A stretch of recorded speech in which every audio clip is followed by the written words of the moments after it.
Bienvenidos a Relatos del Más Allá. Me encantaría saber desde dónde nos escuchan, dejen sus comentarios, los leo con atención. Y ahora, sin más, prepárense para adentrarse en cada relato. Que los disfruten. Retorno impuro. No escribo esto para buscar lástima ni para exorcizar culpas, lo dejo aquí porque en las madrugadas mi mente sigue patrullando un lugar donde el sol nunca salió y la tierra aún respira.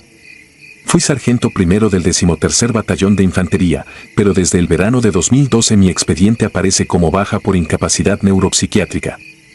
Me obligaron a firmar, aunque los médicos nunca hallaron nada en mis placas ni en mis análisis. Afirman que mi cuerpo está intacto, yo sé que algo allá dentro dejó de pertenecerme. Aquel despliegue fue rutinario sobre el papel. La S-2 reportó emboscadas sucesivas contra unidades en la Sierra de Songolica, Veracruz, a 2000 metros de altura. 9 hombres, 7 tropa, un teniente y yo. Ordenaron reconocimiento, marcar puntos de vigilancia, levantar coordenadas para futura operación aérea. Llegamos un viernes helado de agosto. Para el domingo la neblina se espesaba tan densa que devoraba la señal de radio. A mediodía se asentaba entre los pinos con olor a metal hervido, de noche se retraía como si aguardara a que bajáramos las armas. Las anomalías empezaron el segundo día. Los relojes Casio se detenían sin explicación, las brújulas giraban aún cuando las sosteníamos quietas. El teniente, recién egresado, insistía en proceder porque las fallas magnéticas son normales en formaciones calcáreas, lo repetía leyendo su manual, sin ver que las ramas se curvaban hacia el suelo como si el bosque entero saludara a un patrón invisible. El martes debíamos retroceder al punto de extracción. Apenas amaneció, la jefatura nos pidió por satélite revisar un cañón lateral marcado como Quebrada de Tepostecatl, supuestamente un atajo que los sicarios usaban para mover precursores químicos. Era solo 1,5 kilómetros fuera de ruta, aceptamos. Yo iba primero, seguido por el cabo Rendón y 2 fusileros. Bajamos por una vereda resbalosa de musgo. A los 20 metros dejó de escucharse el ruido del resto de la patrulla, como si hubieran cerrado una puerta tras nosotros. Intenté contacto por radio, puro chisporroteo. Avanzamos otros pasos. La niebla no corría, vibraba, impulsada por un corazón gigantesco debajo de la piedra. Rendón, hombre de 3 campañas, se detuvo y murmuró que el aire olía a cobre caliente y pellejo. Le ordené guardar silencio. Entonces vimos luces rojizas palpitar entre los troncos, como bengalas de entrenamiento pero sin humo. Opté por regresar. Giré la cabeza, detrás solo había un muro de neblina. Rendón tocó mi hombro, su dedo temblaba señalando adelante. Entre los pinos emergía una figura alta, cubierta de algo que parecía chilaba de lino empapado. No caminaba, flotaba a pocos centímetros del suelo, pero al hundirse la tela se escuchaba chasquido de huesos húmedos. Alzó la cabeza, no había rostro, solo piel lisa y estirada hasta la nuca. Instintivamente disparé 3 ráfagas. El retroceso me sacudió, los casquillos cayeron sin ruido. La silueta no sangró, solo se deshizo en humo oscuro que se metía en nuestras narices quemándonos la garganta. Rendón gritó y corrió ladera abajo, lo seguí. El terreno cambiaba bajo las botas, lo que era tierra se volvía agua espesa, lo que era roca se hinchaba como carne. Cada paso me sumergía hasta las rodillas en fango tibio. Percibí voces, no castellano ni náhuatl, un rezo monótono que me empezaba detrás de los ojos. No recuerdo más. Un chasquido, luego silencio. Cuando abrí los párpados estaba recostado sobre plástico quirúrgico, suero clavado en mi brazo, la placa del Hospital Militar Regional de Puebla en la pared. El reloj marcaba jueves. Sentí una punzada de pánico, para mí no habían pasado 3 horas. El capitán médico, pálido, me mostró el calendario, habían transcurrido 5 días desde la salida a Tepostecatl.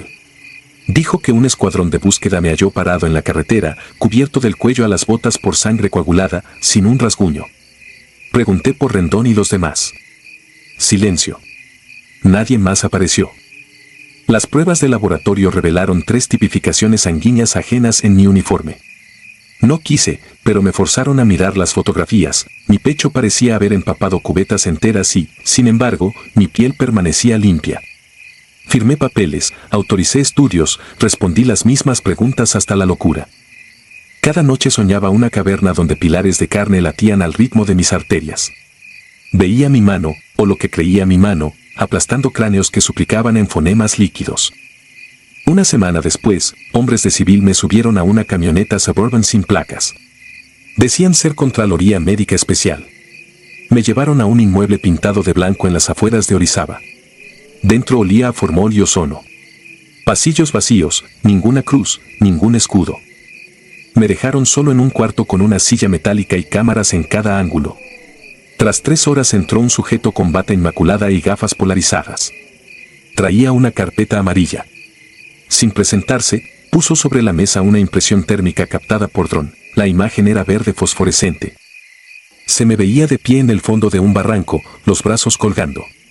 Detrás, sobre mi hombro izquierdo, una sombra de 4 metros se curvaba como araña erguida. Señaló la silueta y dijo, esto no corresponde a ninguna fauna catalogada. Pregunté qué pretendían. Contestó con una sola frase, necesitamos determinar si el vector está inactivo. Me extrajeron sangre, me escanearon con infrarrojos, midieron mis ondas cerebrales mientras proyectaban ultrasonidos que hacían vibrar mis muelas. Al amanecer me liberaron con la recomendación de evitar acudir a zonas de altitud mayor a 1500 metros. Regresé a Jalapa con mi esposa y mi niña de 3 años. Intenté volver a la rutina, defensa personal en una academia, guardias de seguridad para una embajada. Todo normal, salvo detalles que la lógica no explica. Los celulares explotaban en la mesita de noche a las 3:11 de la mañana, exacto. Los focos del corredor parpadeaban solo cuando nadie los miraba de frente. Encontré crucifijos de madera carbonizados debajo del colchón, como si hubieran ardido desde dentro sin dejar ceniza alrededor. Empecé a oler constantemente un hedor a vísceras abiertas. Me duchaba hasta desteñir la piel, sin lograr que se fuera. Mi esposa decía no percibirlo, aunque cada amanecer le amanecían moretones circulares que rodeaban su cintura como manos gigantes. Una tarde la sorprendí en la sala, petrificada frente a la ventana. Le toqué el hombro, al girar, sus ojos estaban invertidos, iris escondidos bajo los párpados. Movió los labios con voz cavernosa, él viene contigo. Se desplomó. Emergencias no halló anomalías. Al borde del colapso, contacté a un viejo enlace de inteligencia graduado conmigo en heroico colegio militar. Le rogué acceso a archivos clasificados sobre la operación Zongolica. Dijo que nada existía, insistí. 2 noches después me llegó un PDF cifrado, Protocolos de Contención Biológica Z3. Entre tachones distinguí la expresión fenómeno equidistante y la nota, zona prohibida desde 1997 por actividad sentiente subterránea. El documento remataba, cualquier forma traída a la superficie tenderá a vincularse con estructuras nerviosas de mamíferos e incrementará su complejidad a través de la memoria hospedera.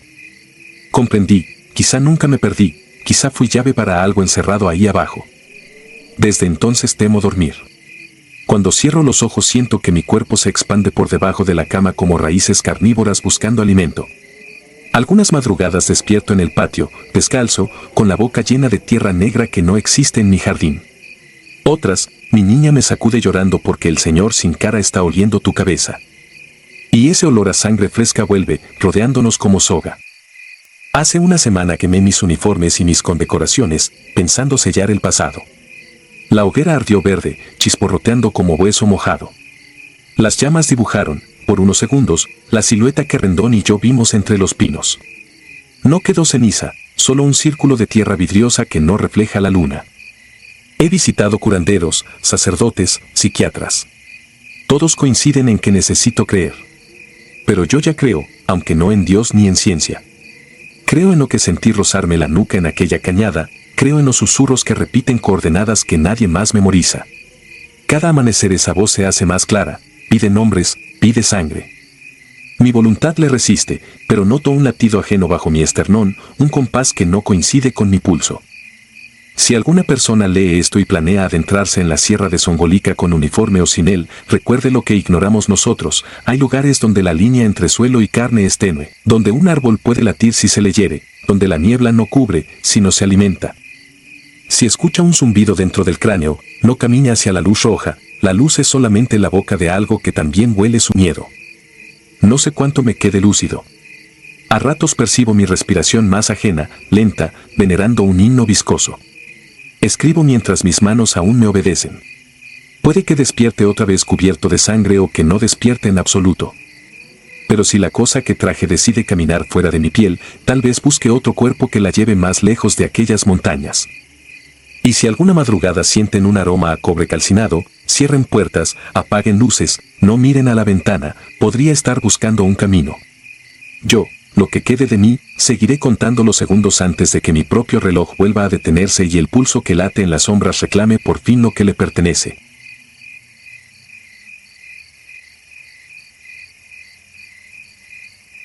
Zumbido índigo. La mayoría de las historias de cuartel terminan atascadas entre bromas y exageraciones, pero lo que voy a dejar escrito no tiene gracia. Fui miembro activo de la Unidad Especial de Fuerzas de Reacción Inmediata, los llamados murciélagos, y creí haber visto todos los horrores posibles bajo fuego real. Sin embargo, nada me preparó para lo que sucedió en 2018, cuando 5 de nosotros fuimos desplegados en la selva semivirgen de la reserva de Calakmul, al sur de Campeche.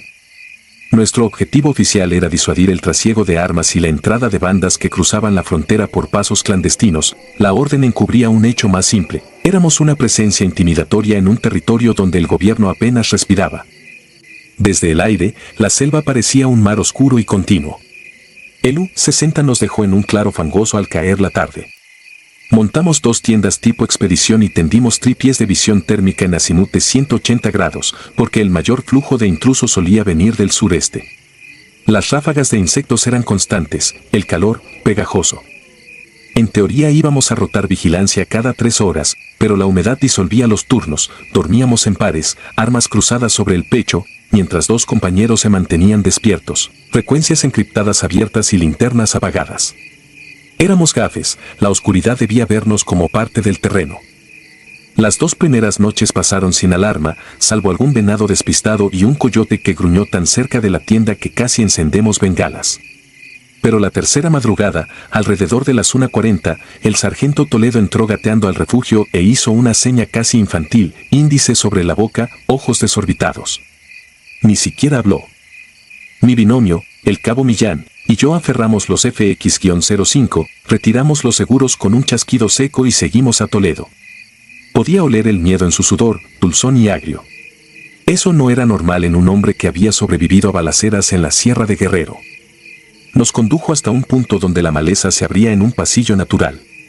Entre los troncos, a unos 25 metros, flotaba una luminosidad azul con un pulso casi orgánico, como el latido de un animal dormido. No era un destello esporádico de bengala ni el reflejo de algún reflector lejano. Tenía forma, bordes definidos y un centro tan profundo que mareaba si se lo miraba fijo. Un círculo perfecto, erguido en vertical, apenas más alto que un hombre. Frente a él se distinguía una silueta quieta. Por la complexión parecía humana, pero el contorno era demasiado nítido, como si lo hubieran recortado y pegado sobre el paisaje. Contuvimos la respiración. La figura giró la cabeza, y en ese momento supe que no estaba observándonos con ojos de carne, brillaban del mismo azul radiante que la abertura. Sentí un estremecimiento eléctrico recorrerme las vértebras. Sin previo aviso, el fulgor se intensificó y un segundo cuerpo emergió desde adentro de la luz, igual de calco y sin transición. Era como ver a alguien atravesar una cortina líquida. Ni Millán ni Toledo articularon palabra. Solo levantamos los fusiles y apuntamos. No sabíamos si eran coyotes con equipo de visión nocturna, fanáticos de alguna secta perdida o algo peor, pero la instrucción básica de supervivencia gritaba en los tímpanos: identifica, evalúa, decide. Antes de que el seguro del FX-05 chascara de nuevo, el recién llegado extendió un brazo. No llevaba fusil ni pistola, del antebrazo pendía un aro metálico adherido a la piel, lleno de ranuras. Una vibración grave rasgó el aire, demasiado baja para ser balazo, demasiado densa para ser ultrasonido médico. Nos golpeó al unísono, sentí crujir mis muelas, el equilibrio se deshizo como mercurio y caí sobre las rodillas. La visión se nubló y un pitido agudo me perforó el cráneo. Quise ordenar la retirada, pero ni la lengua obedecía. Entre la bruma rugiente oí un disparo, uno solo, seco, de Millán. La detonación encendió mi instinto. Disparé a ciegas 2 ráfagas precisas. Las trazadoras pasaron al lado de la luz azul y se perdieron sin chocar contra troncos.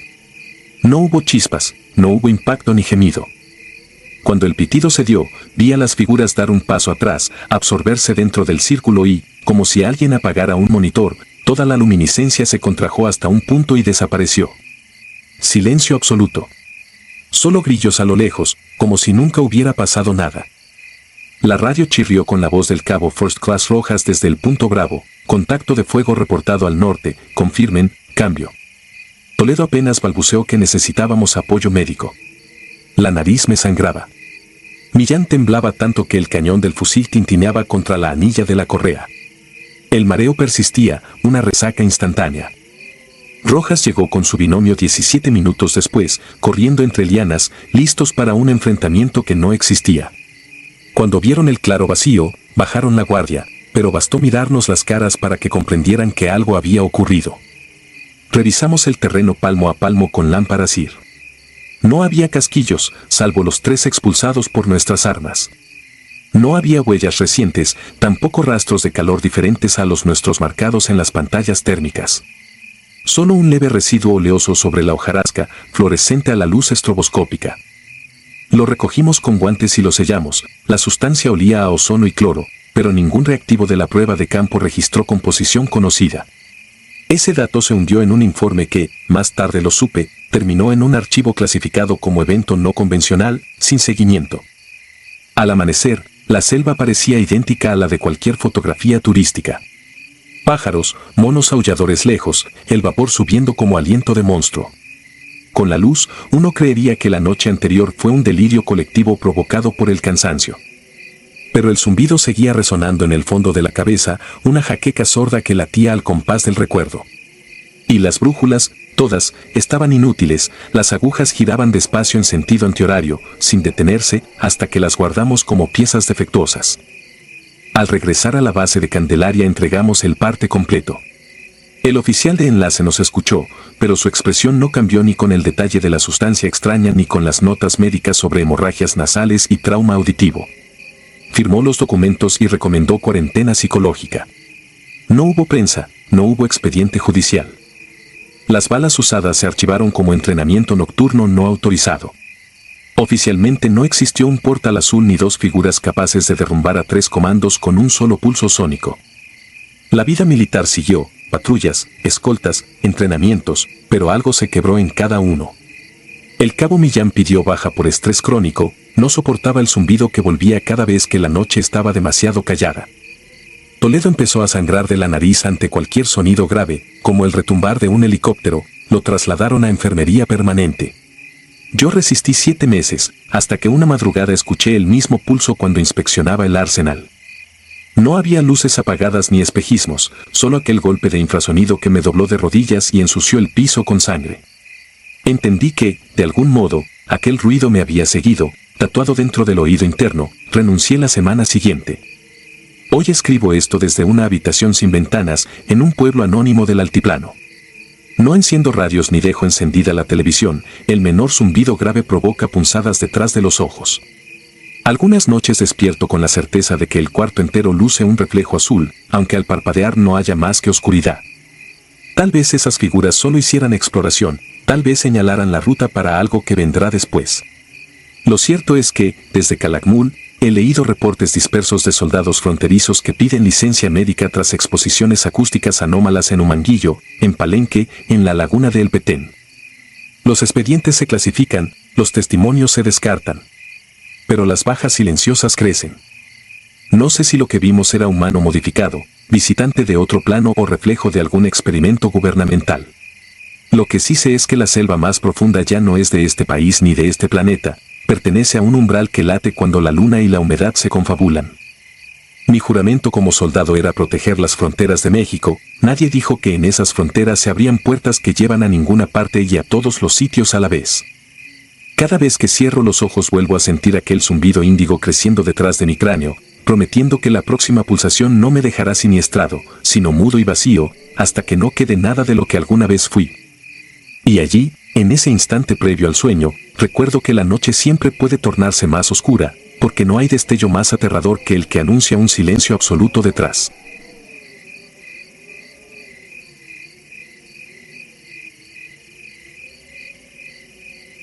Empujado al vacío. No escribo esto para asustar a nadie, lo hago porque todavía, 14 años después, sigo sin comprender qué ocurrió aquella noche en la Sierra de Juárez, Oaxaca. durante un ejercicio de reconocimiento que debía ser tan inofensivo como cualquier marcha de adiestramiento. Era 2011 y yo apenas llevaba 2 meses integrado a la compañía de fusileros paracaidistas adscrita a la 28ª zona militar. A los 20 años creía que el uniforme era una armadura contra todo, incluso contra las historias de brujería y dueños del monte que los serranos susurran cuando se apaga la lumbre. Aquella arrogancia se me arrancó de cuajo en menos de una jornada.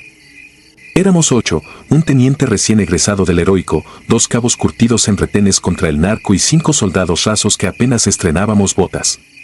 Sin vehículos ni radio de largo alcance, nuestra orden era simple: avanzar ligeros hasta localizar 3 posibles zonas de extracción para futuros operativos. La ruta serpenteaba entre pinos altos, laderas húmedas y cañadas que se tragaban la luz aún a mediodía. Al caer la tarde hicimos alto en un claro cubierto de musgo, tan silencioso que se oían los latidos y uno contenía el aliento. La bruma se colaba como un vaho espeso, impregnándolo todo de un olor terroso, a corteza recién abierta. Entonces escuchamos el primer silbido. No era el viento filtrándose entre las ramas, lo reconocí porque no se modulaba ni se rompía, se mantenía parejo, obstinado, como si alguien quisiera captar nuestra atención sin revelar su posición. Nadie habló. Solo apretamos las correas de las mochilas y aceleramos el paso. 30 minutos después la vereda terminó en un risco áspero que dominaba un barranco desconocido. Ni el teniente llevaba ese corte marcado en su croquis. La pared caía casi en vertical, 30 o 40 metros quizá, hasta una hendidura oscura donde el follaje parecía hervir. A pocos metros del borde, aprovechando unas rocas que ofrecían sombra lateral, establecimos un puesto de observación provisional para esperar la noche y fotografiar con luz infrarroja las vaguadas del otro costado. Montamos una pequeña hamaca improvisada para la cámara y distribuimos turnos de centinela. El silencio no era absoluto, se oía el goteo de la condensación sobre hojas, un escarabajo golpeando el casco de alguien, el leve chasquido de una rodilla al flexionarse. Todo cambió cuando el zurdo, el soldado más bromista del grupo, siseó que guardáramos silencio. ¿Oyeron un lamento? El teniente negó con la cabeza, pero yo sí lo había captado, un quejido tan ahogado que parecía venir de adentro de la tierra. El zurdo se adelantó 2 pasos hacia el abismo. Vociferé que regresara a la línea. Entonces sucedió. Su cuerpo se arqueó de espaldas, como si algo invisible le hubiese hundido los nudillos en el pecho, y voló hacia la negrura sin siquiera intentar agarrarse. No tropezó. No resbaló. Fue lanzado. El impacto no produjo estruendo, la niebla ahogó incluso el eco. Se nos heló la sangre. El teniente, temblando, ordenó formar equipo de rescate. Descendimos por un canchal resbaloso iluminándonos con linternas que apenas abrían un túnel lechoso entre la bruma. Tardamos casi media hora en encontrarlo, a medias recostado sobre helechos aplastados. No mostraba fracturas ni hemorragias, sin embargo, estaba muerto. La expresión de su rostro me persigue en las noches sin luna, mandíbula desencajada, pupilas dilatadas, músculos faciales tensos como cuerdas de violín. Parecía haber presenciado algo tan horrible que el corazón se le agotó de puro espanto. No disponíamos de señal para solicitar evacuación inmediata. Alzamos una tienda baja, pusimos el cadáver en el centro cubierto con un poncho y nos atrincheramos a su alrededor, rifles apuntando a la nada. A eso de las 2 de la madrugada regresó el silbido. Ya no era neutro, arrastraba un temblor gutural, como si labios invisibles vibraran dentro de nuestra propia caja torácica. Luego emergió la voz del zurdo pidiendo auxilio desde el fondo del barranco a pesar de que su cuerpo yacía frío junto a nosotros. El teniente masculló una oración que terminó en grito cuando esa misma voz reprodujo su nombre con una mofa infantil. Las linternas se agitaban sin rumbo, la niebla beba la luz y la devolvía en motas blanquecinas que danzaban. Sentí un tirón en el tobillo izquierdo, como si me hubieran atado un lazo y lo jalaran. Caí de espaldas, arrastrado un par de metros, hasta que clavé la bayoneta en el suelo y me amarré al fusil. En la penumbra distinguí una silueta erguida entre los pinos, más alta que un hombre, con extremidades demasiado largas y huesudas, la piel grisácea pegada a un armazón de tendones que crujían al avanzar. Donde deberían ir los ojos había 2 cuencas negras que reflejaban un brillo rojizo, como brasas cubiertas por ceniza. Se movía desacompasada, como si las articulaciones estuvieran dislocadas, pero cada paso sonaba firme, aplastando las ramas húmedas. Apenas musité un retirada antes de que algo me aprisionara el pecho, un frío de ultratumba que inhibió mis pulmones. No sentí manos ni garras, era la opresión de la altura cuando el avión desciende en picada, multiplicada por 1000. Todos caímos uno tras otro, abatidos por una fuerza que no dejaba moretones pero exprimía la voluntad. El último recuerdo de esa noche es la risa. No fue carcajada, era un gorjeo excitado, como un infante agitando un sonajero frente a un animal herido. Luego, nada. Desperté con el amanecer, las pestañas pegadas de escarcha. El zurdo seguía muerto, pero ahora su cadáver estaba de lado, mirando hacia el interior del campamento, aunque nadie lo había tocado. El teniente sostenía el radio con la antena quebrada, juraba que una voz femenina, sin señal visible, recitaba nuestros nombres en cadena. Un cabo presentaba raspones en la garganta, igual que si hubiese resistido un estrangulamiento. El resto sufríamos migrañas, náuseas y una sensación de vacío en el estómago, como si el miedo se hubiera tragado cualquier otra emoción. Al mediodía logramos contacto con el puesto de mando y enviaron un helicóptero U-60 a nuestra posición. La extracción fue un caos, los pilotos declararon haber detectado interferencias en todos los canales, un zumbido que subía y bajaba con la frecuencia de las aspas. Aseguramos el cuerpo del zurdo en una bolsa mortuoria y nos largamos. Durante el vuelo, el teniente, con la mirada fija en el horizonte, nos pidió que no mencionáramos nada de lo sucedido en los reportes. Argumentó que una versión natural ahorraría problemas administrativos. Pero la cara se le torcía cada vez que el motor variaba de revoluciones, como si temiera que aquella cosa hubiera encontrado la forma de trepar a las hélices. La autopsia concluyó paro cardiorrespiratorio sin causa anatómica aparente. Nosotros fuimos trasladados a la enfermería psiquiátrica. 2 compañeros recibieron traslado temporal por trastorno de ansiedad aguda, ninguno volvió al servicio activo. A mí me dieron baja un año más tarde por insomnio crónico y episodios de disociación. Cada vez que intento dormir revivo el instante en que el zurdo flotó antes de caer, como si un gancho invisible se lo llevara. No escucho su voz, pero percibo el silbido, persistente, modulándose en la frecuencia exacta de mi pulso. He investigado archivos civiles sobre leyendas de la sierra y encontré referencias a El Empujador, una entidad prehispánica que custodia entradas a cuevas sagradas y castiga al intruso con una muerte sin heridas para que su alma quede atrapada en el sitio. Quizás sea superstición, quizá un eco cultural que coloniza la mente cuando se siente vulnerable. Lo que sé es que aquella noche algo probó nuestra carne como un niño arroja piedras al agua para ver hasta dónde salpica. Bastó un gesto, un empujón brutal y antinatural, para demostrar que ni el mejor adiestramiento garantiza regresar vivo cuando la montaña decide cerrar su boca. Desde entonces evito los cerros. Vivo en la costa, rodeado de ruidos constantes, el oleaje me ayuda a sofocar el recuerdo del silencio absoluto que precedió al grito del zurdo. Aún así, ciertas madrugadas, al abrir la ventana, creo distinguir un silbido muy tenue mezclado con el viento marino. El sonido no proviene de un punto concreto, parece vibrar dentro de mis tímpanos. Entonces cierro los ojos y siento, en la parte baja de la espalda, la misma presión que lo envió al vacío.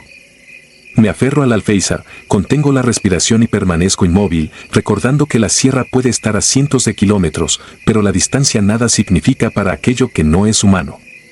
Solo cuando amanece y los primeros motores de pescadores rugen en el muelle me atrevo a soltarme. Despierto con los dedos entumidos de tanto apretar, convencido de que, tarde o temprano, la niebla encontrará un sendero hasta mi puerta, y la risa, ansiosa, volverá a envolverme con la misma curiosidad cruel con la que un infante revienta un insecto para descubrir qué hay dentro.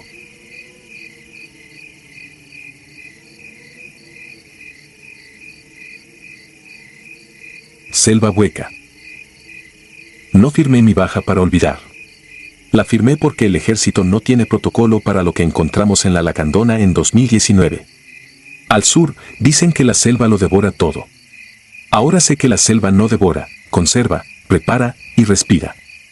Éramos 8 de la 38ª Zona Militar, enviados tras un frente de tormentas que había aislado a 3 comunidades ribereñas del río Lacantún. La misión se leía simple: reconocimiento, entrega de víveres, evaluación de daños. Salimos al amanecer desde Palenque en 2 umbees con remolques ligeros. El capitán Torres Duro, veterano, casi sin voz después de 20 años de selva, iba delante con 4. Yo iba en la segunda unidad con el teniente Gómez y 2 soldados nuevos, Arriaga y Mondragón. El aire olía a tierra empapada y podredumbre dulce de hojas recién arrancadas. A la hora de rodar bajo el dosel más cerrado, la radio empezó a crujir. Primero interferencias, luego un chasquido rítmico como si alguien metiera y sacara el conector del auricular. El GPS se quedó en blanco justo cuando el camino de terracería se volvió una sola llaga de lodo. Sabíamos orientarnos con brújula, pero la brújula giraba dando círculos cada vez que la levantábamos del tablero. Pensé en una broma del capitán. Torres era cabrón, sí, pero nunca jugaba con navegación. La primera alerta real llegó de Arriaga. Murmuró sin reportar por el micro: alguien camina paralelo, sargento. Lo vi pálido, los ojos fijos entre lianas. No contradije, todos lo sentimos. Cada tanto, un destello anaranjado saltaba entre los troncos, como brasas cargadas por manos invisibles. Y la jungla, de tan húmeda, parecía silbar vapor. Llegamos al poblado 1 pasado el mediodía.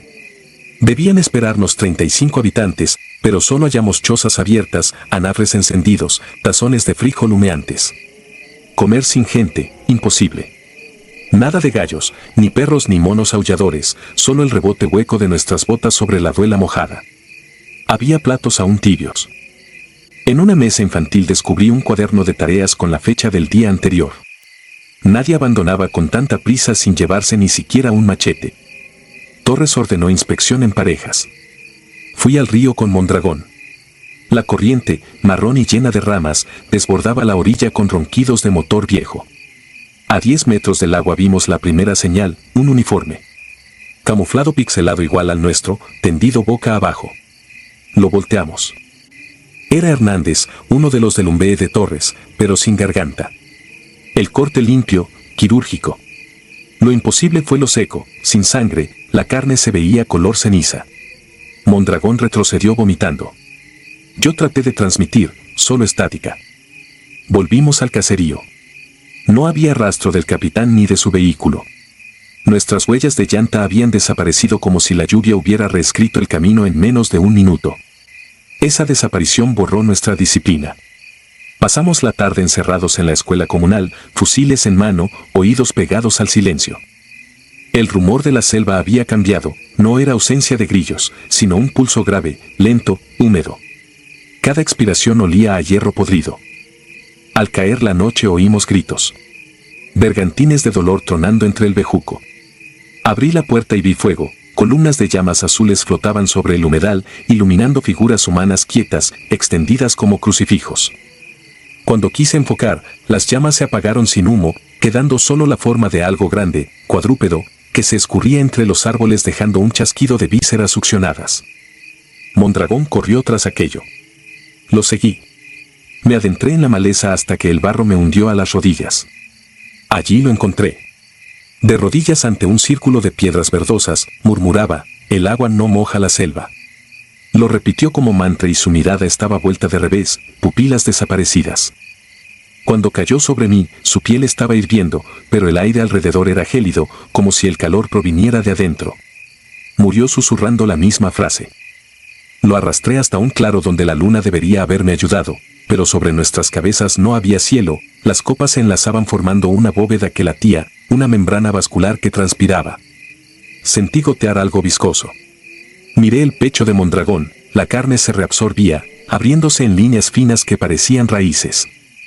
Solté el cuerpo y huí. Horas después mi reloj marcaba 4 de la madrugada, aunque allí nunca se oscurecía del todo. Topé algo imposible, el Umbee de Torres incrustado en un ceibo colosal, a 4 metros sobre el suelo. Las llantas aún giraban, sin motor. Bajo el vehículo colgaban los 4 soldados, amarrados por enredaderas a las ramas, con los torsos abiertos en canal. Al acercarme, uno alzó la cabeza, sin ojos, y habló sin mover labios. No buscan gente. Buscan humedad. Aquí el agua es garganta. Su mandíbula se desencajó y un torrente negro brotó salpicándome el rostro. Retrocedí disparando. Las balas entraban y salían de la madera viva, que sangraba savia oscura. Cuando se agotó mi cargador, el silencio volvió, solo roto por un silbido suave, un canto de niño que juega con hojas entre los dedos. Escapé siguiendo el silbido. No sé cuánto corrí. La selva se repetía en un laberinto viscoso.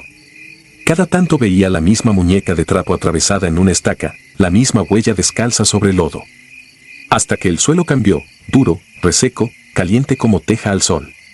Allí un templo de piedra emergía cubierto de líquenes rojizos. No figura en mapas, lo supe después. En la cima ardía una fogata incolora, como un hueco donde las cosas desaparecían. A su alrededor, docenas de cuerpos sin rostro se balanceaban, suspendidos por lianas que les brotaban de la espalda. Subí los peldaños como un autómata. El zumbido en mis oídos se volvió coro, la voz de Torres, de Hernández, de Mondragón, de mi madre muerta. Todos decían lo mismo: respira hondo. Cuando llegué a la plataforma vi un cuenco labrado. Dentro, 2 ojos humanos flotaban en agua cristalina. Aquella agua no mojaba, resbalaba como mercurio. Sentí la urgencia de beber. Me lo impuso algo en mi médula. Acerqué los labios y entonces, al otro lado del cuenco, un rostro emergió, no un rostro humano, sino la idea de un rostro, facciones trazadas en sombra líquida. Pronunció un chasquido. Mi visión se pobló de imágenes: ejércitos antiguos, jaguares sin piel, chamanes cosiendo pieles de soldados con bejuco vivo. Comprendí, aquel ente no defendía la selva, era la selva. Y la tormenta fue su llamada. Nosotros éramos los pulmones que necesitaba cambiar. Cada siglo respiraba hombres para seguir latiendo. No recuerdo bajar. Sé que desperté flotando en el río, sostenido por ramas como dedos. Mi fusil no estaba, mi placa tampoco. Un lugareño me halló 2 días después, 20 kilómetros aguas abajo. Llegué al hospital militar delirando fiebre y humedad. Me diagnosticaron infección severa, agotamiento. No encontraron rastros de mi pelotón, ni vehículos, ni siquiera la ruta de acceso. El satélite mostraba selva intacta, sin apertura de caminos en meses. Dije la verdad en el interrogatorio. Risas oficiales, psiquiatra, licencia indefinida. Nadie firma un parte donde la selva cose soldados. Desde entonces duermo en chispazos. A las 3 de la madrugada, el techo de lámina de mi cuarto exhala ese silbido infantil. El ventilador gotea agua que no moja. Y cuando paso frente a un espejo empañado, creo ver tras de mí un torso abierto que late con raíces verdes. Ya no puedo volver a ningún bosque. Tampoco puedo alejarme del olor. Porque, aunque me duché 1000 veces, la piel conserva la nota dulce y metálica de aquella respiración. Y cada poro de mi cuerpo sabe que, cuando vaya a tierra, la lacandona vendrá a buscar lo suyo, mis pulmones para su próximo soplo.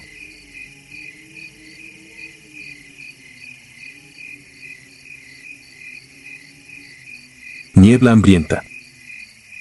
No acostumbro relatar mis operaciones, pero la madrugada del 14 de octubre de 2008 merece quedar escrita antes de que el miedo acabe por borrar sus contornos. Me llamo Capitán Héctor Saldaña, entonces adscrito al 24º Batallón de Fuerzas Especiales. Aquel día 11 hombres, 8 tiradores selectos, 2 rastreadores y un paramédico, fuimos insertados en la Sierra de Tamaulipas, a la altura del ejido San Pablo, con la tarea de ubicar un corredor de armas recién abierto entre matorrales y cañadas. Llevábamos una semana de sigilo y privaciones, nada nos preparó para lo que aguardaba en lo alto del cerro. Desmontamos de las camionetas a las 0:55, justo cuando la brecha se convirtió en un espinazo de piedra capaz de destrozar suspensiones. El aire olía a resina fresca y tierra lavada por la lluvia vespertina. Avanzamos en silencio, instruidos a comunicar solo con señas. A la 1:40 la temperatura se desplomó de 22 a 11 grados, lo vi parpadear en el termómetro digital que cuelga de mi chaleco. Del cauce seco del arroyo comenzó a levantarse una niebla gris parduzca, absorbía la luz de nuestras linternas galileas hasta dejarla morir a 3 pasos. El soldado primero Morales alzó el puño, alto total. El haz de su foco había descubierto una imagen ennegrecida de la Virgen instalada sobre un pedestal de huesos de chivo atados con alambre oxidado. Alrededor había frascos con sangre seca, veladoras decapitadas y listones rojos. Reconocí el altar, los brujos de la zona lo llaman refugio de la invisible, un santo apócrifo que promete protección a cambio de almas al monte. Fotografié la escena, marqué la coordenada y ordené rodear el punto. Nadie protestó, aunque todos sentimos el corazón patear la tráquea. 100 metros más adelante la radio comenzó a sisear. El operador, Cabo Pérez, juró que escuchó nuestras propias claves repetidas con voz infantil. Cambió de canal, desconectó el cifrador, quitó la batería, la interferencia siguió, parecida al roce de uñas contra cristal. Entonces llegaron los pasos, tac tac tac, perfectos, demasiados para nuestro contingente. Formamos semicírculo y apuntamos a la neblina, pero delante solo había un lienzo lechoso sin profundidad. Sobre aquel golpeteo reptaba un murmullo colectivo, como si 100 bocas rezaran un salmo distinto. De pronto cada uno oyó su nombre con el timbre exacto de un pariente muerto. El francotirador Ochoa, apenas 20 años, soltó un gemido y salió de formación. Extendía los brazos como si abrazara a alguien invisible. Lo sujeté por las correas, le ordené centrarse y escuché mi propio apellido susurrado detrás de la oreja con la voz de mi madre fallecida. Se erizó la piel bajo el Kevlar. La cohesión se quebró. El sargento Cordero, veterano de Irak, se internó entre los pinos porque juraba que su padre lo llamaba hijo. Corrí tras él, pero bastaron 10 pasos para perder referencia. El suelo crujió y la hojarasca se volvió fango que me atrapó hasta la cintura. Frente a mí apareció un marco verdoso, idéntico a la puerta de un quirófano. Dentro, iluminado por lámparas quirúrgicas, yacía Cordero abierto en canal mientras un cirujano sin rostro contaba las costillas. Cerré los ojos. Cuando los abrí, el cuarto había desaparecido y la niebla seguía allí, latiendo como un pulmón. Regresé al punto de reunión. Hallé mochilas tácticas tiradas como vísceras de nylon, ni un hombre a la vista. La radio, caída en medio, revivió sin batería y enumeró nuestras matrículas. Tras cada número añadió la palabra caído con mi propia voz, perfectamente modulada. Intenté apagarla, la carcasa estaba hirviendo. Un disparo cercano desgarró la noche. Seguí el estampido y encontré a Morales presionándose la pistola secundaria contra el paladar, tembloroso. Decía que debía acompañar a su madre al panteón. Le quité el arma, le até las muñecas con una venda elástica y lo arrastré a cubierto. La niebla empezó a girar, formando un remolino que succionaba el aire. Un zumbido eléctrico me perforó los tímpanos, la visión se estrechó hasta volverse túnel. La voz de la radio se convirtió en alarido: One Central Run, ninguno saldrá. Empujé a Morales cuesta abajo, guiado solo por la pendiente, porque el GPS giraba loco y la brújula apuntaba al vacío. Caminamos, resbalamos, gateamos. En algún momento rodamos por la ladera y aterrizamos en un claro sin bruma, helado bajo las estrellas limpias del amanecer. Allí yacían 6 de mis hombres, cubiertos de corteza y barro, respirando a bocanadas. Faltaban Ochoa y Cordero.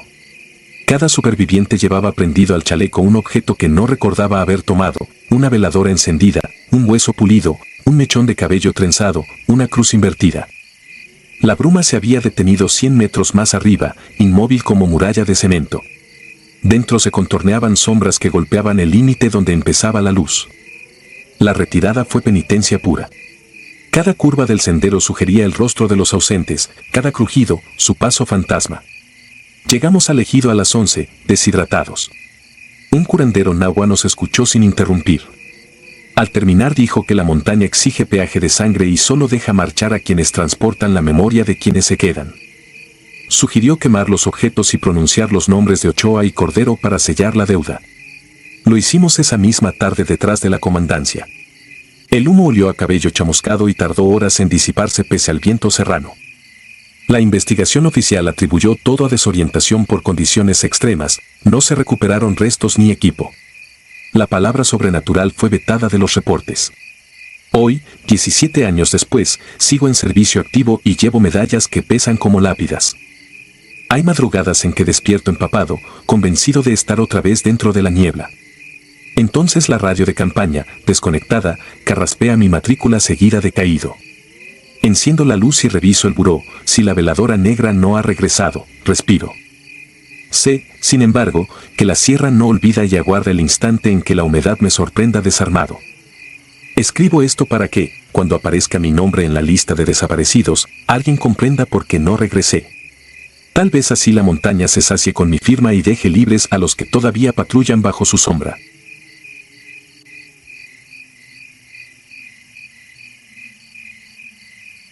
Retina grapada.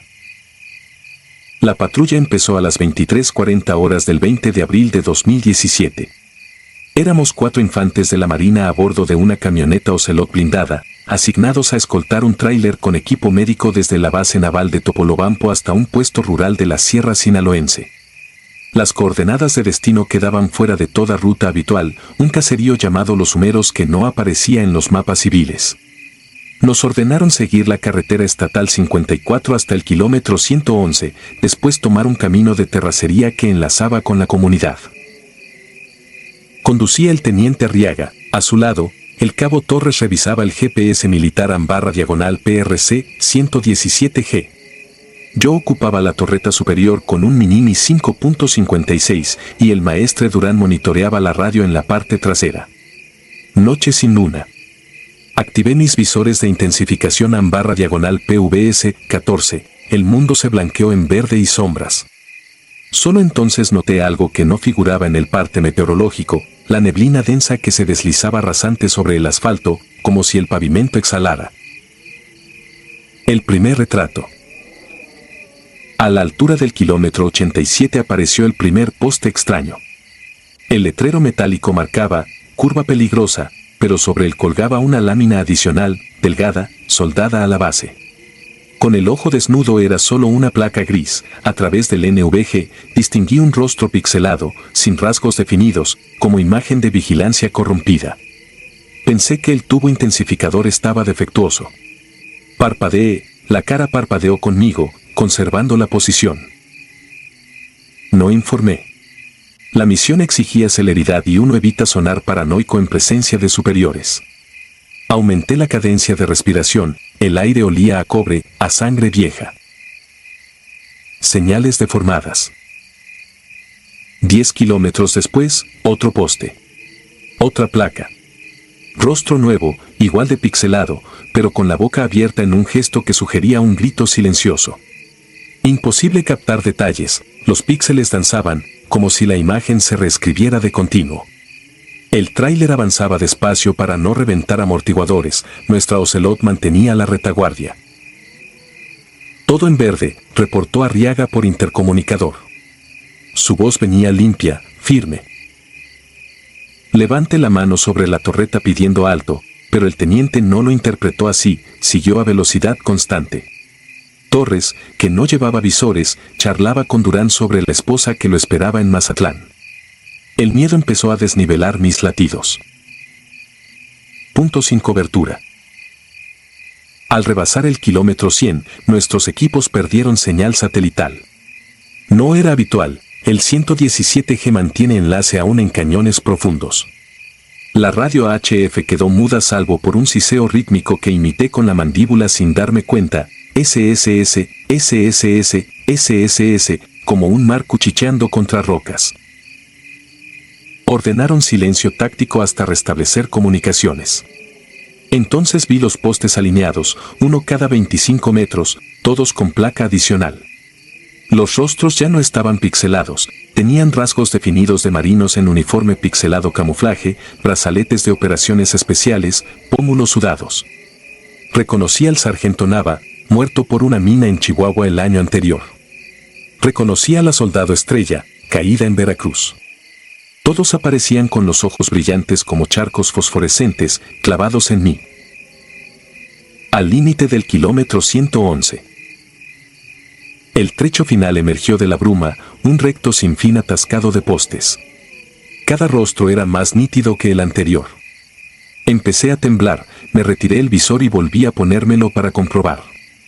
A ojo limpio no había nada salvo postes pelones. Con visor, los muertos me observaban. Sentí un chasquido interno en mis tímpanos, presión súbita, como descender de golpe en un avión.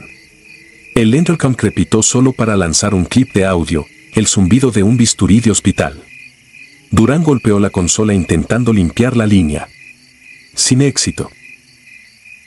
Llegamos al mojón 111, cilindro de concreto con pintura amarilla. El GPS revivió un segundo para marcar nuestras coordenadas exactas y se apagó.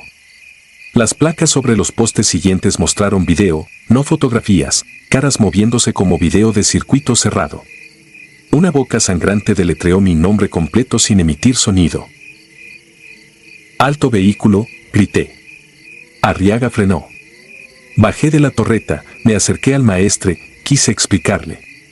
Él negó, levantó el visor térmico FLIR y no halló anomalías. Cansancio, dijo. Pero sus pupilas traicionaron incredulidad. La desviación fantasma. Encendimos luces blancas buscando la brecha al pueblo. No existía.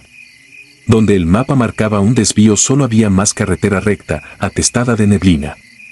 Tráiler y Ocelot avanzaron 15 minutos y el tacómetro seguía registrando el kilómetro 111.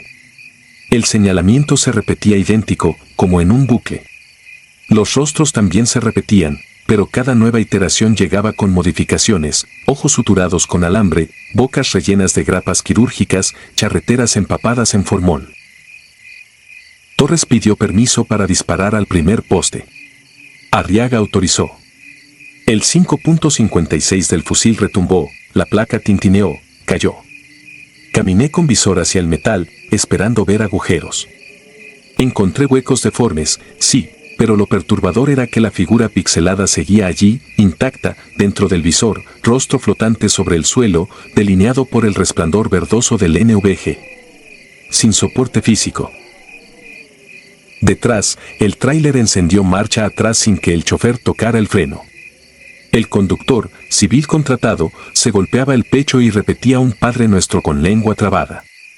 Arriaga trató de abrir la puerta de la cabina, estaba fundida al marco, soldada por dentro. Interferencia quirúrgica. De la radio surgió una frecuencia médica, pitido de oximetría, monitor cardíaco a 40 latidos por minuto. Durán cambió bandas, giró perillas, todos los canales replicaban la misma señal vital. Cuando conectó auriculares, abrió la boca y tiró de ellos con espanto, sus oídos sangraban lentamente. Apunté mi linterna a ir al suelo, la niebla no era vapor, consistía en partículas finas, como viruta metálica suspendida. Se adhería al fuselaje del vehículo formando líneas de soldadura frescas que se expandían. Los bordes de la escotilla de la torreta se cerraban, estrangulando el anillo giratorio. Quise regresar al puesto. El hueco por donde asomaba mi cintura se reducía centímetro a centímetro, como boquilla viva. Reconocimiento interno. Pedí al cabo Torres que me atase una cuerda para descender por la lateral y revisar. Aceptó con manos temblorosas. Alcancé la cuneta, pisé tierra suelta y comprendí, aquello no era suelo. Era una capa de placas metálicas superpuestas, cada una con rostros satelitales recién imprimidos, calientes como placa offset.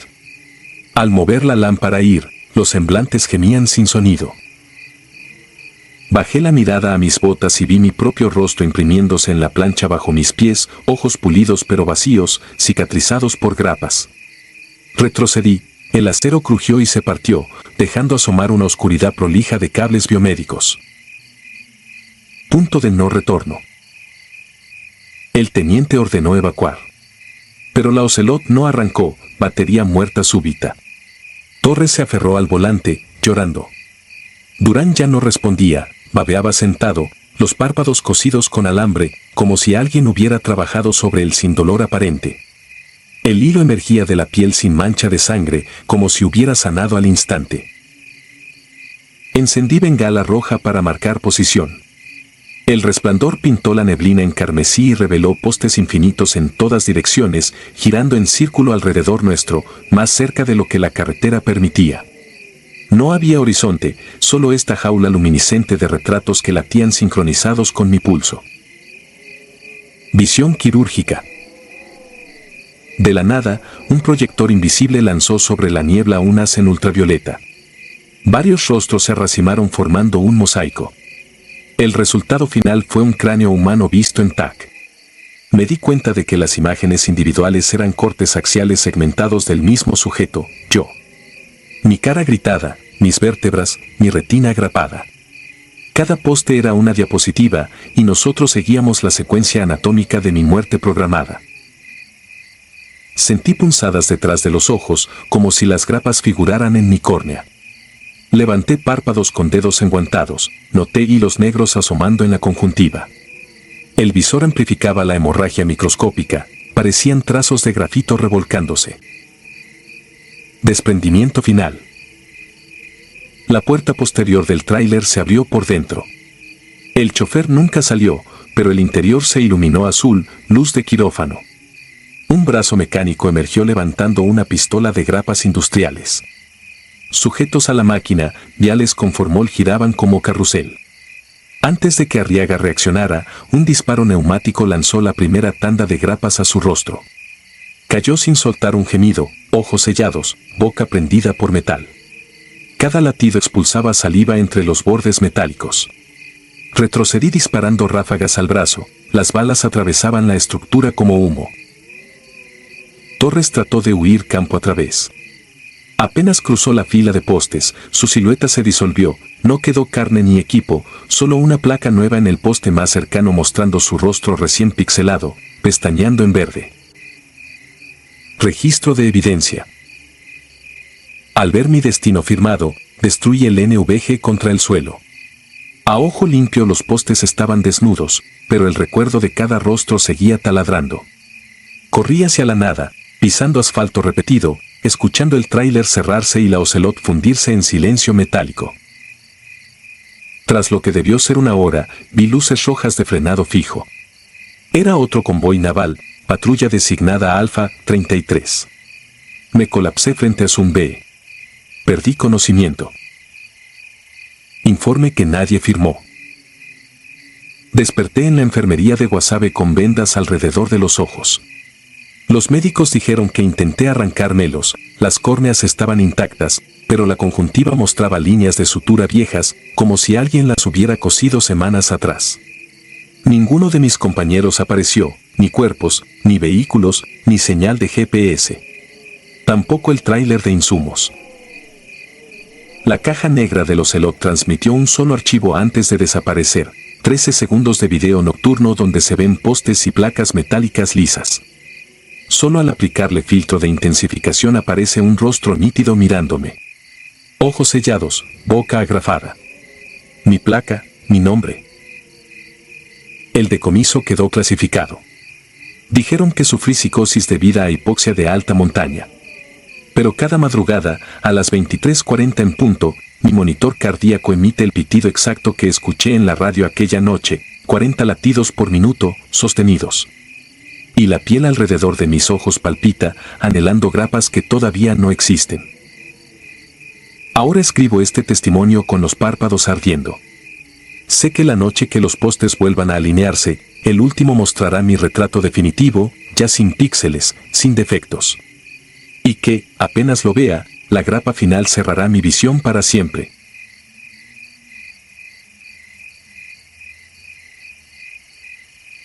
El instructor de los que ya estaban muertos. Fui gafe casi 10 años. Aprendí a moverme en selva, montaña, desierto y ciudad como si todos esos terrenos fueran el mismo campo de tiro. Después vino la baja, los años perdidos entre empleos mal pagados y noches eternas con la cabeza llena de imágenes que nadie quiere escuchar. Creí que lo había visto todo hasta que acepté el contrato que terminó de arruinar lo que quedaba de mí. Me contactaron en León, en 2017. Un antiguo compañero apareció de la nada en un billar barato. No llevó uniforme, pero tenía la misma mirada de aquellos tiempos, solo que más cansada. No hubo tarjetas, ni oficina, ni papeles. Solo una propuesta sencilla, seguridad privada para una empresa agrícola en la Sierra de Durango. Buen sueldo, alojamiento, equipo, todo en regla. La única condición, nada de preguntas. Yo ya sabía lo que significaba eso, pero me convencí de que solo iría a instruir, nada más. Me repetí que mi época de combate había quedado atrás.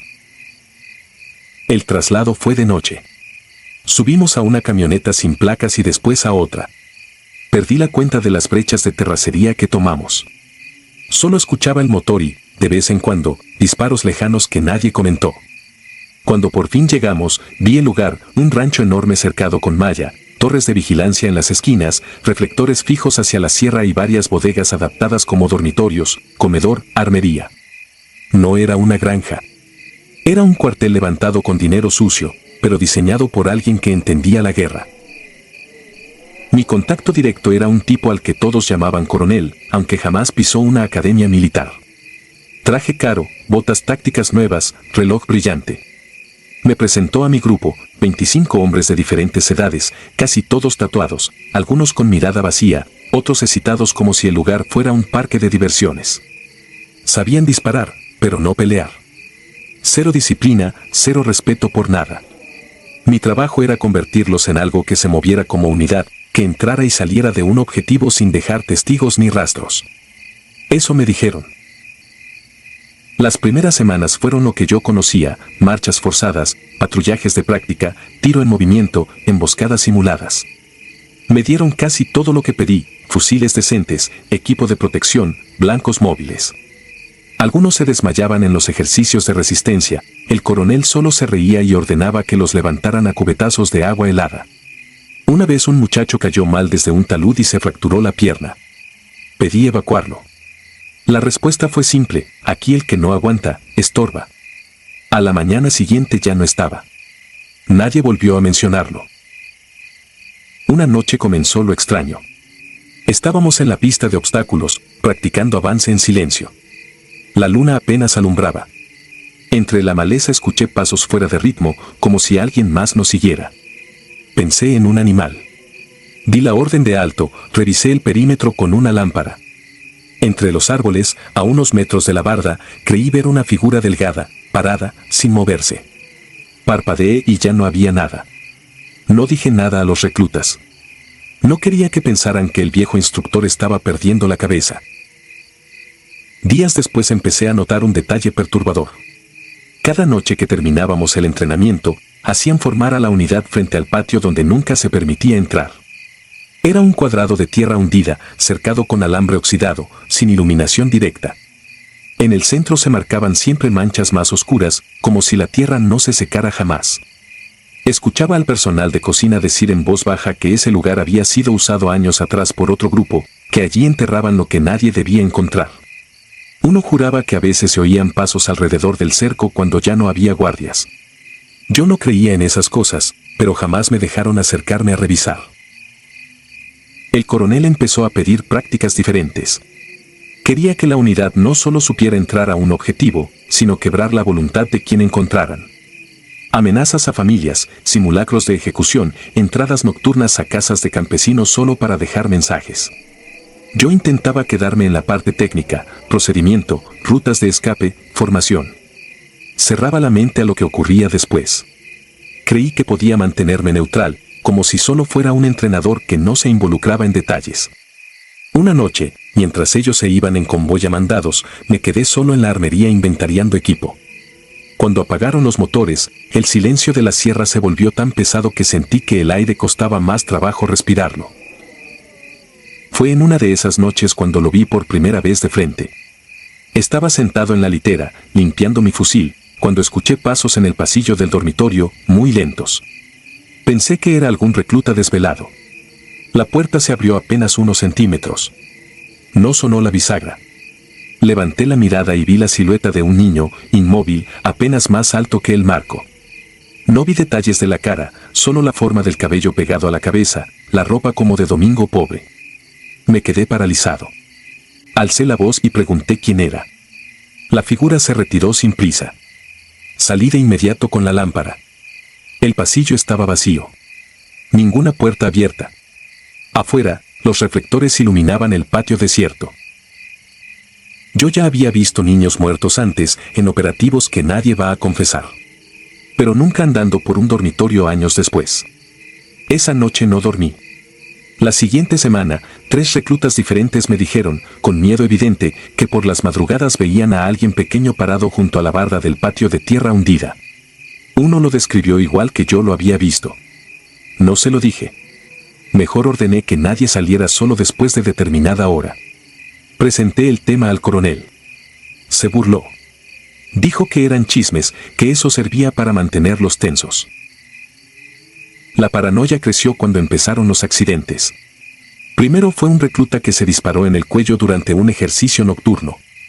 Aseguró, antes de morir, que había visto a alguien cruzar frente a la mira y reaccionó por instinto. No hubo tiempo de evacuarlo. El coronel ordenó enterrarlo en el patio prohibido, ese trozo de tierra que ya cargaba demasiadas cosas. Luego, durante una práctica de avance en columna, otro tropezó y cayó por la ladera. Según los demás, nadie lo había tocado. Juraban que una mano lo jaló hacia abajo. Recuperamos el cuerpo al amanecer, entre piedras manchadas de algo oscuro que no quise analizar. Un día me llamaron a una reunión en la bodega más retirada. Estaban el coronel y 2 tipos que nunca había visto. Trajes impecables, armas cortas caras, olor fuerte a loción. Dijeron que la unidad ya estaba lista para el uso real. Querían que acompañara al grupo a un poblado en la parte alta de la sierra. El objetivo, extraer a un informante que se había cambiado de bando y dar un mensaje claro a cualquiera que pensara hacer lo mismo. Pregunté detalles, rutas, punto de extracción. Me dieron coordenadas vagas, como si no les importara el retorno. Solo les interesaba el espectáculo. Salimos al anochecer en 3 camionetas. Las brechas se hicieron más estrechas. Al llegar al poblado, algo no encajaba. Demasiado silencio, demasiadas puertas entreabiertas, luces apagadas. Di la orden de avanzar en dispersión. Mientras cruzábamos la calle principal, vi algo que aún hoy me despierta empapado en sudor. En los techos y ventanas, en las esquinas, se alineaban figuras quietas, mirándonos. Ojos brillando con el reflejo de nuestras linternas, rostros que no parecían enojados ni asustados, sino simplemente cansados. Reconocí el rostro de un muchacho que había muerto en un entrenamiento semanas atrás. Parpadeé y la figura ya no estaba. Uno de los reclutas empezó a disparar al aire, gritando que lo estaban rodeando. Le arrebaté el arma, ordené alto total. El caos se desató. Las sombras, las que fueran, se movían por las azoteas como si jugaran con nuestra formación. Empezamos a retroceder. Desde las casas salía un olor rancio, a humedad y metal, como si todo el pueblo llevara demasiado tiempo cerrado. Nos fuimos sin cumplir el objetivo. De regreso al campamento, nadie habló. Pero todos sabíamos que algo ahí afuera nos había mirado de una forma que ninguna mira telescópica puede devolver. Esa misma noche decidí irme. Ya no era cuestión de moral ni de ley. Era supervivencia. No solo temía al coronel y a sus patrones, también a aquello que había empezado a caminar entre nuestras filas. Sabía, por viejo instinto, que el lugar estaba cargado. Cada hombre que moría allí parecía quedarse de algún modo. No sé si era culpa, alucinación o algo más, pero el resultado era el mismo, nadie salía igual, los pocos que salían. Mi oportunidad llegó gracias a uno de los reclutas, un tipo serio al que llamaban Mendoza. Era de los pocos que seguían órdenes sin discutir. Una madrugada, en el puesto de guardia, me dijo sin rodeos que ya no soportaba el ambiente, que sentía que lo vigilaban incluso cuando estaba solo en el baño, que por las noches veía filas de hombres formados en el patio, aunque oficialmente todos estuvieran dormidos en los barracones. Dijo que si esperaba más, no se iría nadie, porque uno a uno terminaríamos bajo esa tierra que nunca se secaba. Esa noche cortamos parte de la malla en un tramo ciego entre 2 torres. Neutralizamos a un guardia que se había quedado dormido en su silla. Bajamos por la cañada sin linternas, guiándonos por el reflejo lejano de las estrellas en una charca. A mitad del descenso, escuché algo que me heló. No eran motores, ni gritos, ni órdenes. Era el ruido perfectamente sincronizado de botas marchando, justo detrás de nosotros, a pocos metros. No quise voltear. Mendoza sí lo hizo. Se quedó inmóvil varios segundos y luego murmuró con voz quebrada que los tenía encima, que reconocía a varios. Sus amigos, los que ya habían muerto allí, venían en formación cerrada, sin expresión. No disparamos. No corrimos. Solo seguimos bajando, con esa sensación de que nos respiraban en la nuca. En cierto punto, los pasos dejaron de escucharse.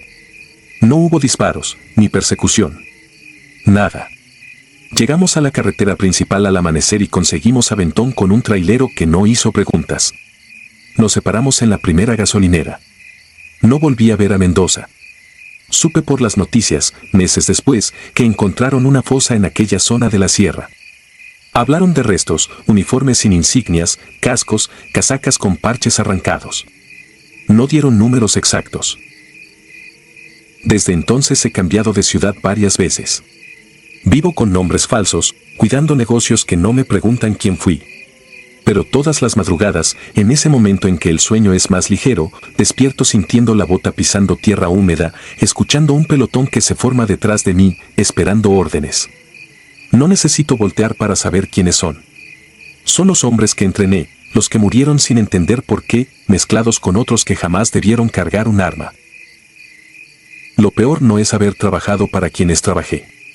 Lo peor es saber que, en algún lugar de esa sierra, el campamento sigue ahí, respirando bajo la tierra blanda, y que la unidad que yo formé continúa marchando en la oscuridad, aunque sus cuerpos ya no estén donde deberían.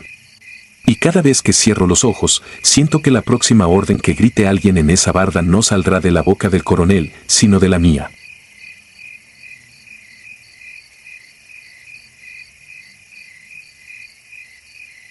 Los que se quedan en la maleza. Nunca quise escribir esto. Cada vez que lo recuerdo, la piel se me hace fría y me vuelven los ruidos en la cabeza, como si siguiera allá adentro, entre los árboles.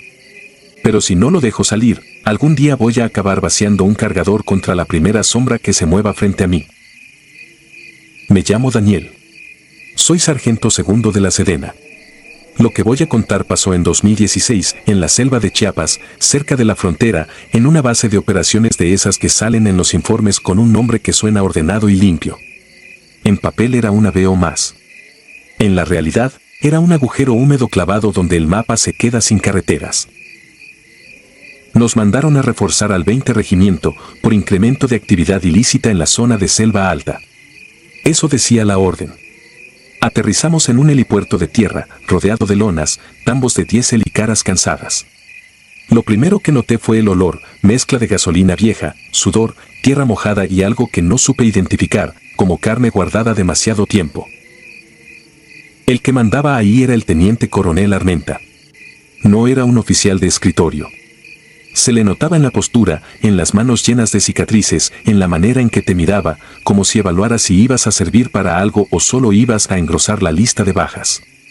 Pero su mirada tenía otra cosa, un cansancio raro, esa forma de ver más allá de ti, como si estuviera pendiente de algo que se movía detrás de todos. Los primeros días fueron rutina, reconocimientos a pie, aseguramiento de veredas, revisión de brechas abiertas por gente que no quería ser encontrada. La selva lo traga todo. Carreteras, casas, pistas clandestinas. Si dejas un vehículo 2 semanas sin moverlo, las hojas y la humedad se lo comen vivo. Uno aprende a caminar escuchando más que viendo. Ahí conocí bien a mi escuadra. Éramos 6 en total. El cabo Primero Ramírez, con años ya en zona caliente, Ortega, operador de radio, flaco y silencioso, el güero, un chamaco de Sonora que no entendía cómo podía existir tanto verde junto, y 2 soldados más, Cruz y Molina, casi recién salidos del colegio militar. Yo llevaba lo suficiente en esto como para saber que esa mezcla de experiencia y novatada siempre termina cobrando factura. La cosa se torció la tercera semana. Ese día, antes de que oscureciera, nos formaron frente al comedor. Armenta salió de la oficina con un mapa doblado y la cara más dura de lo normal. Dijo que habían detectado, por imágenes satelitales, una pista clandestina vieja reactivada en las últimas noches. Una franja recta entre la maleza, a unos 15 kilómetros al interior.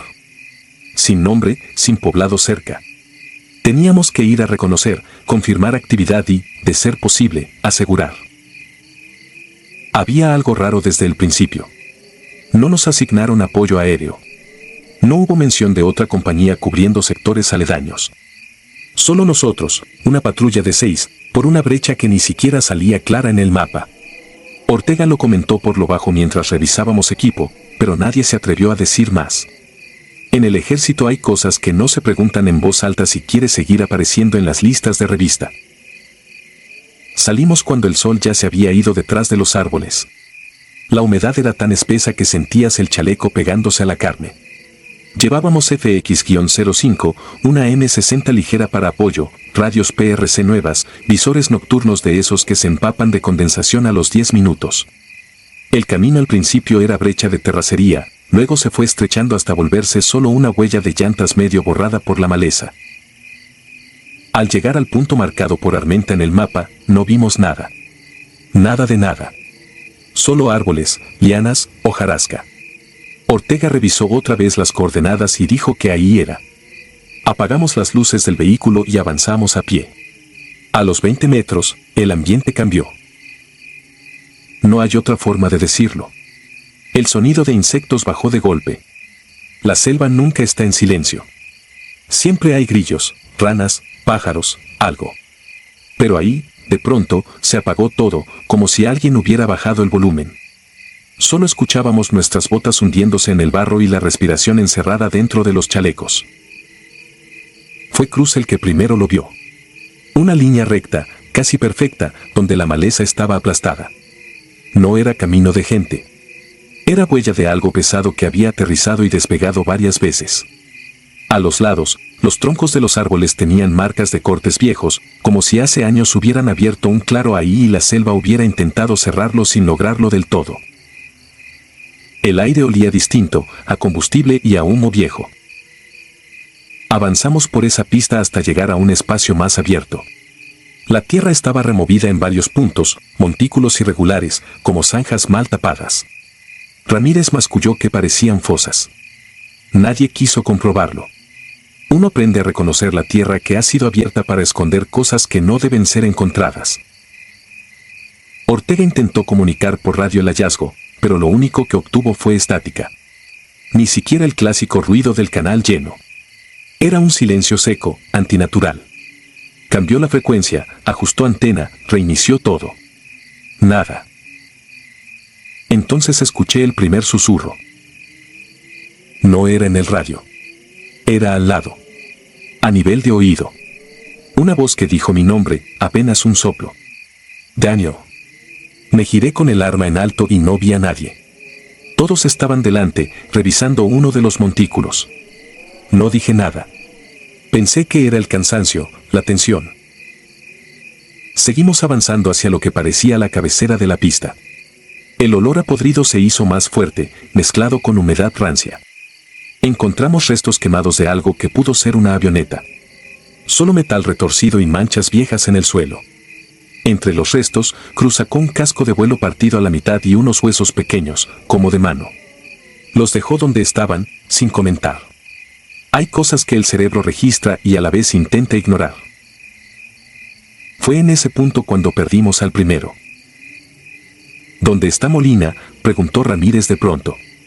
Miré alrededor. Éramos 5. Había estado atrás de mí hacía menos de un minuto. Nadie lo había oído moverse, nadie había visto su silueta separarse de la formación. Simplemente ya no estaba. Lo llamamos en voz baja, luego más fuerte. Nada. Ortega intentó ubicarlo por radio. Silencio. Revisamos en círculo, con las miras apuntando entre los árboles, las linternas de luz roja cortando la oscuridad. Ni rastro de huellas que se separaran de nuestra ruta. Solo las nuestras, apretadas, superpuestas, marcando el avance. Propusimos regresar al vehículo, reportar la desaparición y pedir apoyo. Ramírez dudó. Había una orden. Teníamos que confirmar la pista. Esa rigidez estúpida que se te mete al cuerpo cuando llevas años obedeciendo. Dijo que nos replegaríamos en cuanto llegáramos al otro extremo. Faltaban, según el GPS, menos de 500 metros. Aceptamos. No por convicción, sino porque admitir que algo estaba mal requería una valentía que nadie tenía esa noche. El camino se hizo más pesado. El barro parecía agarrarse a las botas. En algunos puntos la maleza crecía hacia adentro, como si intentara impedirnos el paso. A ratos sentía que algo caminaba paralelo a nosotros, dentro de la línea de árboles. Cada vez que me volteaba, lo único que veía eran troncos oscuros y sombras más oscuras. A los pocos minutos, la voz volvió. Esta vez fue en el radio. Una interferencia primero, un quejido de estática y luego, claro, la voz de Molina pidiendo ayuda. Mi sargento, aquí. Y el audio se cortaba, regresaba, mezclado con un ruido húmedo, un gorgoteo que no se parecía a nada mecánico. Ortega paleó en cuestión de segundos. Yo sentí que el estómago se me congelaba. No habíamos tenido señal para hablar con la base, pero el grito de un hombre perdido sí entraba limpio. Ramírez ordenó seguir la pista. Dijo que el sonido podía estar siendo rebotado desde cualquier parte. Que si nos metíamos a la selva sin referencia nos perderíamos todos. Tenía razón en lo táctico, pero algo en mí supo que esa voz no venía de un lugar donde pudiéramos encontrar un cuerpo entero. Cuando llegamos a lo que el GPS marcaba como fin de pista, no encontramos nada más que un claro inundado. Charcos de agua oscura, raíces expuestas como venas, mosquitos girando sobre la superficie. El hedor era insoportable, una mezcla de drenaje, sangre vieja y hojas podridas. Allí tuve la certeza de que no estábamos solos. Ortega se me quedó viendo de pronto, con los ojos muy abiertos, y señaló detrás de mí sin hablar. Giré, levantando el arma, Y los vi. En el borde del claro, entre los troncos, había siluetas. No eran sólidas del todo. Eran como sombras más densas que la oscuridad, con la altura y el ancho de hombres cargados. Se mantenían inmóviles, alineadas, observando. No tenían rostro, pero yo sentía las miradas clavándose en la cara descubierta, en las manos. Un zumbido bajo empezó a llenarme los oídos, como si todas respiraran al mismo tiempo. Nadie disparó. Nadie gritó. En el ejército te enseñan a reaccionar ante algo tangible. Esto era otra cosa. Ramírez intentó decir algo y en ese momento la M60 se le resbaló de las manos, como si pesara el doble. Yo escuché la voz de Molina otra vez, pero ahora no venía del radio, venía de entre los árboles, detrás de esas figuras. Mi sargento, ya no salimos. Eso dijo. Claro, como si estuviera pegado a mi oído. Sentí un hilo frío bajar por la espalda. El güero soltó una grosería casi en un sollozo. Cruz se persignó con movimientos torpes. El aire se espesó aún más. Las sombras dieron un paso hacia adelante, todas al mismo tiempo, y el zumbido en mis oídos se volvió un rugido mudo. No recuerdo bien cómo salimos de ahí. Tengo recuerdos sueltos, como fotos mal reveladas. Ramírez empujándome por la espalda. Ramas golpeándome la cara. El sabor metálico de la sangre en la boca, sin saber de dónde venía. Voces que sonaban igual a las de mis compañeros, llamándome desde diferentes direcciones, diciéndome que por ahí era más corto, que lo siguiera. A cada paso sentía que me jalaban hacia adentro, hacia la tierra. Hubo un momento en que caí de rodillas y al levantar la vista vi, a 2 metros, un montón de botas semienterradas, todas viejas, de diferentes modelos, algunas ya sin suela, aún acomodadas como si dentro hubiera pies. Cuando por fin vimos las luces débiles de la base entre la vegetación, ya solo éramos 3. No encontramos al güero ni a Cruz. Nadie los vio salir atrás de nosotros. Nadie oyó disparos. No hubo rastros de lucha, ni sangre, ni casquillos, ni nada. En el informe quedaron desaparecidos en reconocimiento en selva, presumible secuestro por parte de la delincuencia organizada. Armenta nos escuchó en silencio. No interrumpió cuando describimos la pista, las fosas, la interferencia, la voz de Molina, las figuras en el claro. No se burló, no nos regañó. Solo se quedó muy quieto, con las manos entrelazadas sobre el escritorio, mirando un punto en la pared detrás de nosotros. Al final dijo algo que todavía me retumba. En esta zona, sargento, hay muchos que entraron armados y nunca salieron. No todos se los llevó la gente. La selva también tiene memoria. Y se cobra sus muertos. Al día siguiente, como si nada, enviaron otra patrulla a verificar el área. Regresaron diciendo que no encontraron pista, ni restos, ni nada raro. En los mapas oficiales, esa coordenada quedó en blanco. A nosotros nos rotaron a otra unidad 2 meses después. Sin ceremonia, sin menciones. Las fotos de los que se quedaron allá se guardaron en un archivero metálico que nadie abre. Cada vez que pido mi baja me dicen que no hay condiciones, que espere, que el país nos necesita. Duermo poco. Cuando cierro los ojos vuelvo a oler ese aire podrido y a escuchar mi nombre susurrado por voces que ya no deberían sonar. A veces, cuando paso revista en mi unidad actual, cuento a los soldados en formación y me salen 1 o 2 más de los que tengo anotados. Parpadeo y el número cuadra. Estoy empezando a pensar que no siempre es un error. Dicen en los noticieros que estamos recuperando el control del territorio, que la autoridad está regresando a zonas donde antes mandaba el crimen. Yo sé que eso es una verdad a medias. Hay pedazos de este país donde ya no mandan ni los cárteles, ni el gobierno, ni nadie. Territorios que se tragaron cuerpos, secretos, avionetas y patrullas enteras.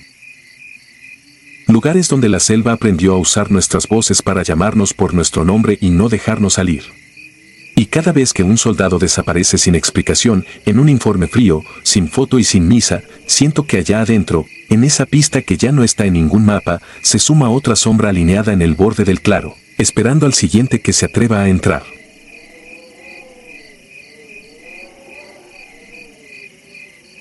Si te gustaron estos relatos, regálanos tu like y déjanos tu comentario. Y no olvides suscribirte al canal para que sigas recibiendo las notificaciones de los próximos relatos.